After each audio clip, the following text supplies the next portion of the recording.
बघा मस्त आम्ही पलटून घेतल्यात बोंबील, काय सुंदर आलाय कलर।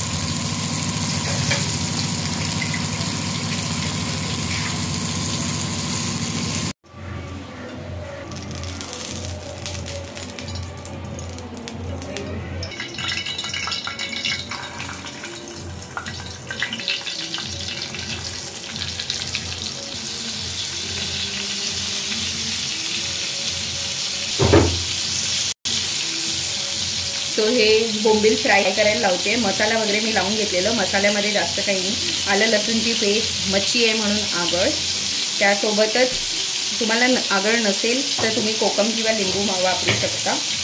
त्याबरोबरच लाल तिखट, धणे जिरे पावडर आणि थोडंसं मीठ।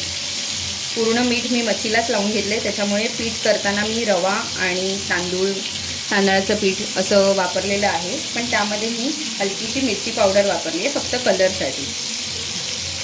ह्याला मच्छी बोंबील फ्राय करताना मी क्रिस्पी असे सुंदर बोंबील करायसाठी तेल थोडं जास्त वापरले आणि